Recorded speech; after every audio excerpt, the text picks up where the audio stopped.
Hey, we are back at Four Rivers John Deere here in Colorado Springs with my man Jason. You guys loved the last time we were here, so we wanted to come back, see some new equipment that John Deere has, some new things on the marketplace, some new technology, so you guys stay tuned. So the first thing that I really want to get cleared up and help everybody with, because I'm just a nice guy and I'm just a helper, is I want to explain the nomenclature behind the John Deere skid loaders.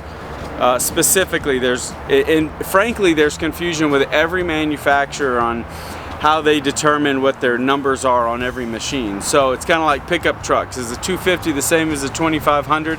And I know a lot of you guys and gals already know this, but let's just walk through it. So right here we have a 317 compact track loader, and then sitting right here to the side of it is a 324 compact loader, but it's wheeled. So let's walk through the numbers on this.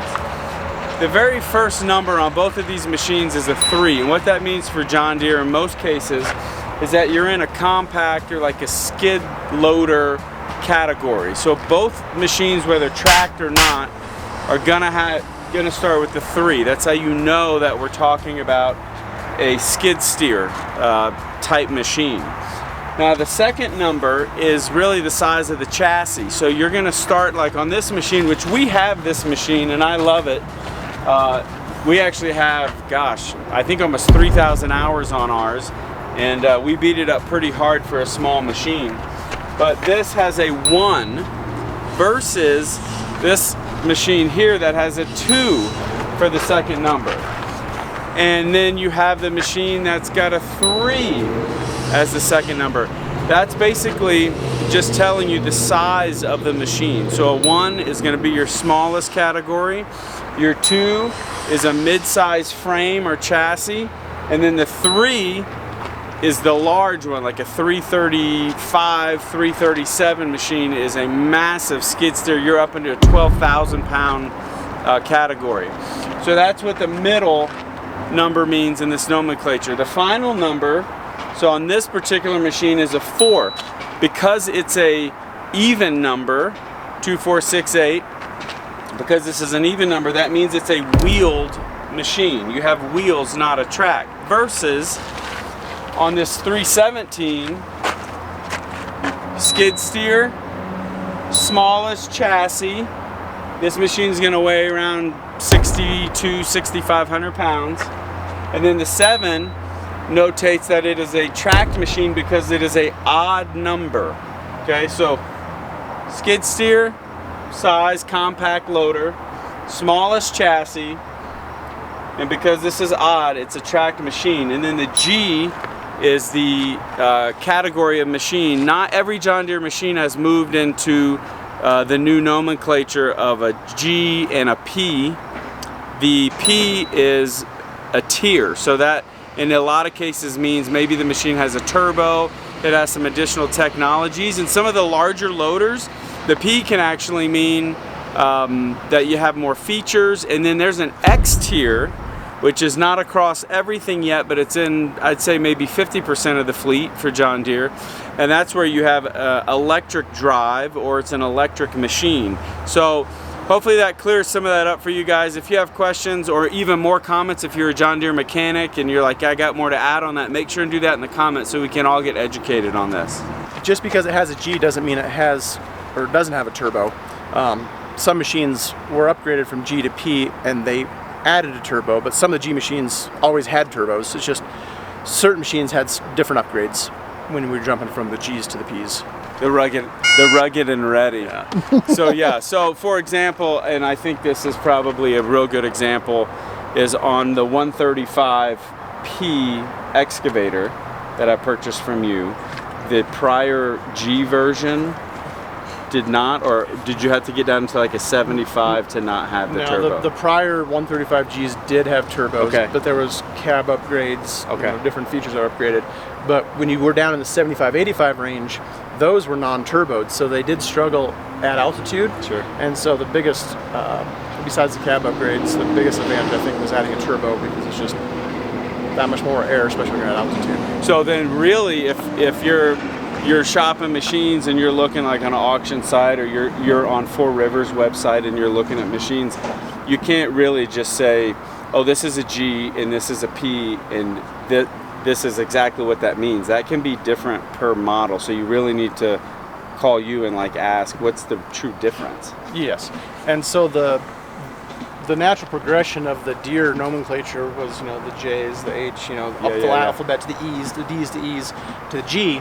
Now Deere switched to a tiering strategy, so it's a P tier and then a G tier and then you have your X tier. So these are still the old G series, but eventually they'll be upgraded to the P tier machine.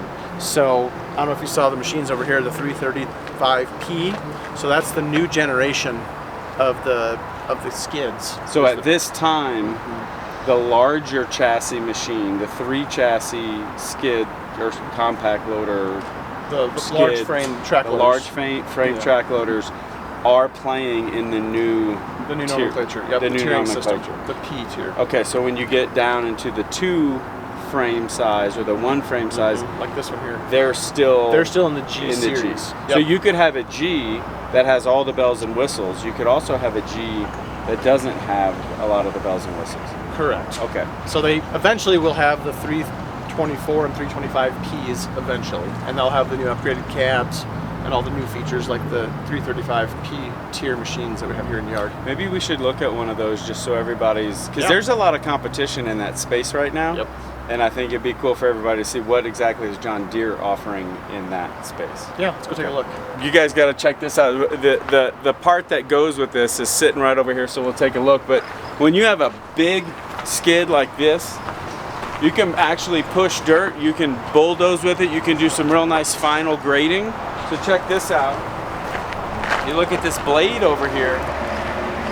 You can put this dozer blade on that machine, because that's like a 12, with this blade, you're probably pushing 13,000 pounds. So you can put this blade on, put your smart grade technology here, and then get your final grade with, and this is the most important part, because everyone says, well, Phil, all that grading technology, it just costs so much money and my guys can do it, and I don't know if I want to spend, you know, 15,000, in some cases 150,000 on some of this smart grade stuff where you can preload plans, etc.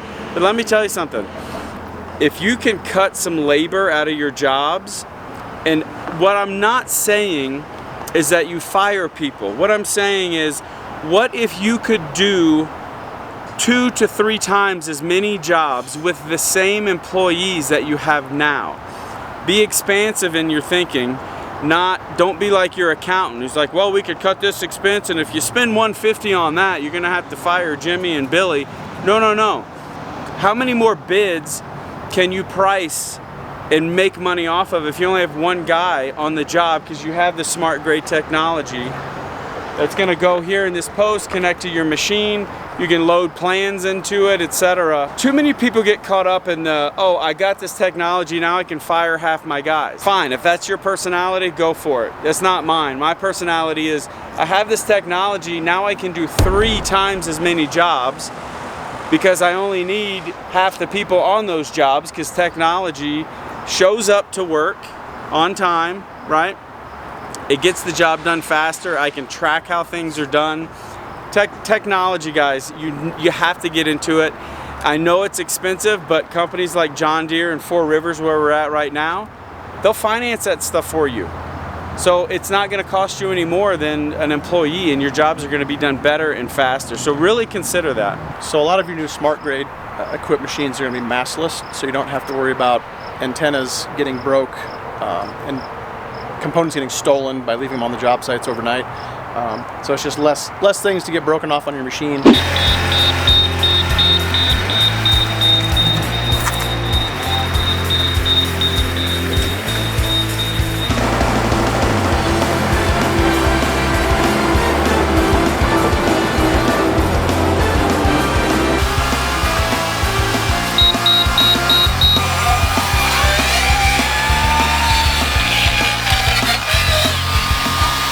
So this is the new smart grade technology, huh, Jason? Yeah, this is the big dog in our lineup, the new 335P. So your 118 horsepower, And this is the Wait, how many horsepower? 118. Yeah, so we've upgraded from the 333, but this is the big dogs. So this is a full smart grade 3D machine.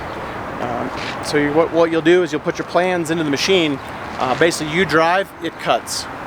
So in today's labor pool, where you're struggling to find anybody to work, it'll take an okay operator, make them a great operator. It'll take your seasoned operators and make them even better. So you can get a less skilled laborer, put them in this machine, and with a little teaching and some training, turn them into a great operator through the use of technology like the Smart Grade 3D system. So a cameraman could operate it. Yes. So what are you seeing, Jason? Maybe a few examples of the most recent purchasers or the guys that are interested in this. What type of excavation work are they doing? Smaller grading projects where you can't get a full-size crawler dozer in. Okay. Other projects where you need a lighter footprint, so fewer PSI on the ground. Say a landfill liner, where they put the liner in the new landfill, then put sand or other material over it. They don't want a big, heavy steel track dozer tearing up the liner, causing it to shift. You might run something like this. Interesting. So say you're putting in townhomes, apartments, where you have curb and gutter and tight quarters between buildings, but you need to get the property graded in between buildings. You're not going to take a steel track dozer and run it up over curb and gutter. Well, some guys do. And yeah, then you have to replace it. But with this machine, you'll be able to get in the tighter quarters, go over your curb and gutter, be able to run through a parking lot to the next building.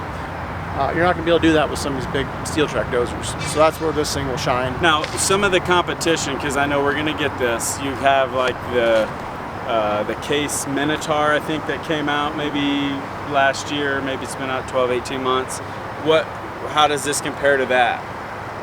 I mean, one, it's a Deere machine, so it's going to be far superior.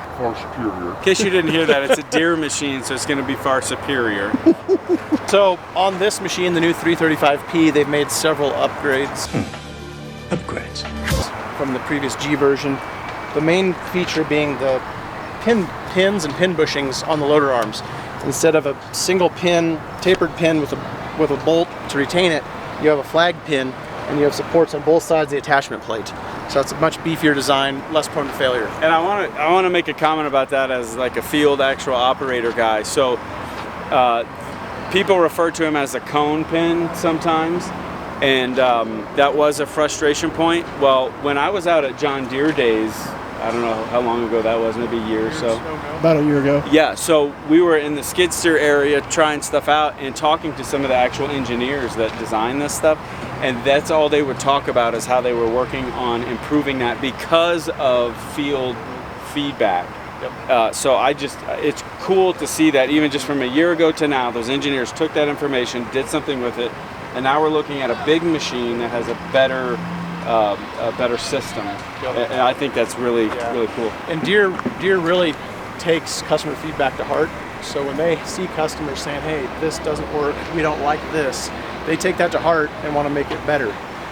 And there may have been some failures that Deere has said, hey, we need to fix this and this on this and these machines and make them better. Yeah, that's great. John Deere's just better. So a few other points on these machines that are improvements over the G series. One being is the cab improvements. Oh, you swing door lovers. She's a beaut. So on this machine, you're going to have a nicer cab, more leg room, 20% more visibility on this machine, and they achieve that by redesigning the cab. Instead of your monitors and keypads being on the pillars in front of you, they've moved them above you, so now you have less blind spots. So normally, this is the Smart Grade monitor. Normally this wouldn't be here on your standard machine, but if this were not here, you're going to have a lot better visibility versus the previous models. But this one being a Smart Grade has your Smart Grade monitor integrated into the cab. Another nice feature, get more adjustability in the controls, so you can get more comfort out of. Oh, that's killer. Yep. So if you want, whatever fits better, because a comfortable operator should be a better operator. Mm-hmm. Spending hours on something that's jarring your body all day. Yep. Yeah. So you're gonna have the new deluxe seat. It is heated with air ride. Oh, it's kind of like the seat in the next dress. I'll say this too. So the air ride's critical if you operate a lot. I see this mistake all the time though. Guys are like, oh, I found a machine at auction and it's super cheap, you know, I got such a good deal, and then they go pick it up and it doesn't have an air ride seat, it doesn't have some of the bells and whistles, and it's not enjoyable to operate, and frankly you can't even operate it all day because you feel like your back's going out. So it's really important when you're in that G category, Jason, right, the older machine, not in the new P, that not all G's are equal. So even if you're gonna buy a G, maybe it's not the new P, you're gonna buy an older G, maybe 2020 or something, go through your dealership because they're gonna be paying attention to all the details of, well, this one doesn't have the air ride seat, this one does. I will never buy a machine without an air ride seat. You can only operate it for 5-6 hours a day and you're just beat to shit. A comfortable operator is a happy operator, and he's going to be more productive. So in this new machine, you've got a heated and ventilated seat still with the air ride. So you're going to have a lot better ride quality. You're going to have a lot better day out here in the machine when you're doing 10, and you don't get 12-hour days. stanky. Yeah, I was gonna say it doesn't stink the cab up Right. either. The other nice thing about the Deere machines is you have a sealed cab, sealed and pressurized. So what that means is with the door closed, it's pressurized, you're going to have far less dust creeping in the cab. So you're going to have a nice, much better quality cabin to work in all day versus other machines that say may have a roll-up door. You don't get a good seal on those roll-up doors. So really the cabin quality is a big plus in these machines. And if you're working with fine dust or like fines at an aggregate yard or something like that, and you're not in a pressurized cab, I don't know about you guys, but when I do that, I get a headache. Like, it's a worse sinus headache because those fines you cannot keep out of your nose. So the newer machines that have the door that we hear so much complaining about, I like the roll-up door. And that's swing cool door. if you're just, you know, let's say you're a landscaper and you're moving topsoil around or something and it's big clumpy or whatever, that's cool. But if you're working with fine material, dusty material, and you don't have a pressurized sealed cab, I feel really, really bad for you.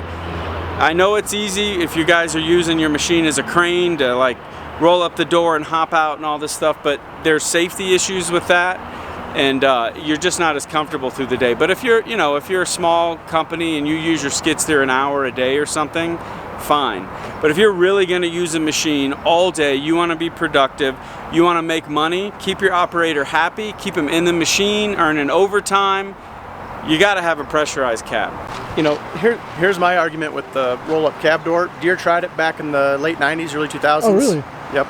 And I had one of those machines back in the day, and it was kind of cool for a minute, but then the track got gummed up, the shocks got weak, so the door would fall down, I'd have to hold it up.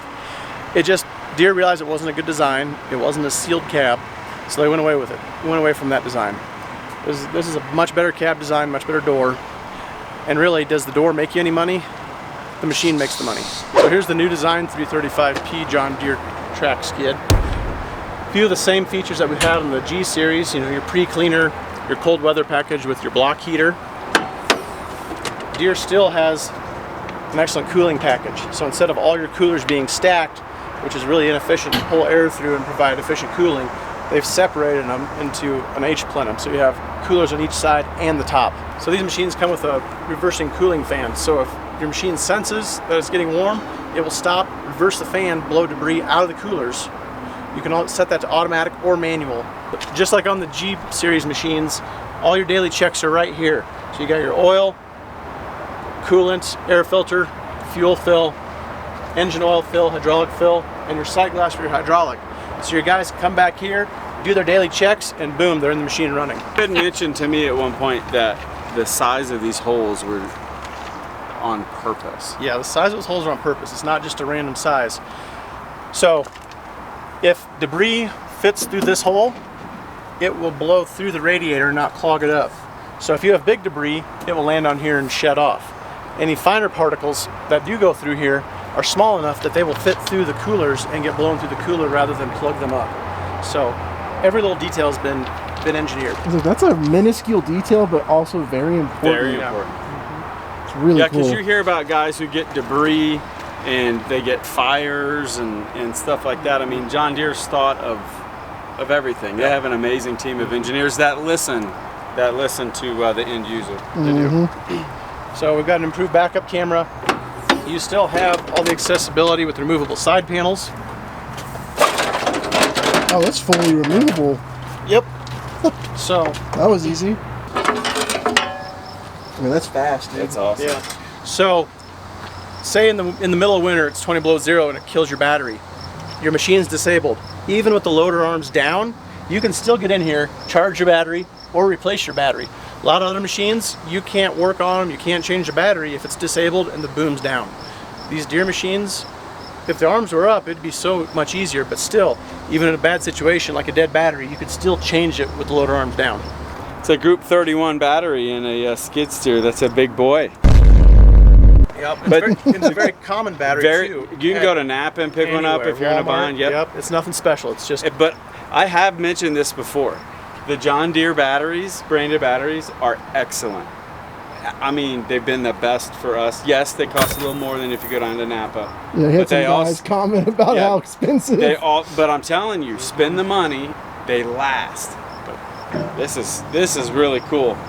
The sides just come right off. I mean, that was. I don't even. It's cool. Felt like he didn't even unclip anything. Yeah. It was so fast. Well, they just have a little pull bar. Boom. Yeah. You always have new designs on things, and you have to see how it actually performs in the field. But I mean, when it comes to a company like the bigger companies that are reputable, it's not like they built something and never tested things along the way, right? It's true. We work equipment really hard. That's why companies want us to test it out at the elevation we're at, in the rugged terrain that we're in, and if it works reasonably well with us, you know it's going to work fine doing neighborhood work down in the city. Yeah. So I just got off the phone with Todd. I don't know if you guys saw me. I had to take a quick phone call. He said we're so busy we needed another dozer, nothing big, just kind of a small dozer. So I was down here at Four Rivers and I saw this guy and I thought, hey Todd, this is probably perfect for what we need. Really easy operation, nice comfy seat, matter of fact. It's not air ride, but I think it'll get you through. So let me know how you like it.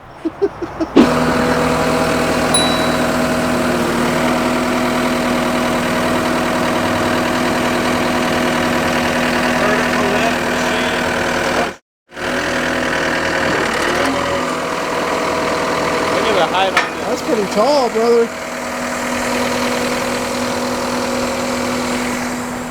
It's pretty tall, dude. So on this machine, I was able to safely get out of the machine with the boom raised because you can lock out the boom from within the cab. A lot of our competitors, there's a separate safety bar that you have to have a second person come out, remove the bar, put it in place while you're in the machine, then you can set it down. That requires two people.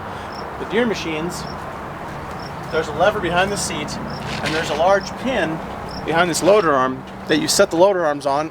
Once the loader arm's down on the pin, it's safe to get out. So now that you have the sides off, check out all the accessibility for the machine. I was gonna say, it's it doesn't really get more That's open crazy. than that. And this is, as you guys hear me talk about the efficiency of Yanmar engines, this looks like a Yanmar to me. The increased accessibility, you rip these nuts off, the cab flips up, and you'll have access from the front of the machine to the back of the engine. So Oh, wow. There's really not much you can't touch or get to on this machine. It's just these two. Yep, one on each side, and then the whole cab lifts up. The seat, the joysticks, everything go up with the machine. Man, no additional screws, just two. That is wild. And for those of you who've ever been on a job site, you get a leaky hydraulic hose or something blows, you'll be able to go 1, 2, pop the cab, run to Napa, get a new hose made, you're back in 30 minutes and you're back going. It's pretty Yeah, slick. accessibility is great. You're going to have better uptime if something does break because you guys can get to it faster and easier with the accessibility on these machines. Yeah. The other thing is being able to wash out all the debris out of the Oh. belly of your machine because just the inherent nature of the business. If you're in the dirt, it gets in there. You can flip these covers open with the cab up, put a hose in there, rinse everything right out the front. That's impressive. Hey, look, I'm looking at the details of the accessibility on grease zerks, the protection. You know, this grease zerk is set in, yet it's very accessible. That's the kind of stuff that matters because that stuff gets ripped off in 2 seconds. Yep. I found if it's difficult for guys, they're not going to do it. That's right. So if you make, you know, That's not a true statement. in any industry, if they have a task, if it's easier to do than another, then they're going to do it. Like the greasing of this machine, everything's accessible, it's easy to do. So you got stuff like this. Everything's well protected, kept in place Well, with see, these. even the hoses, they wrap it like you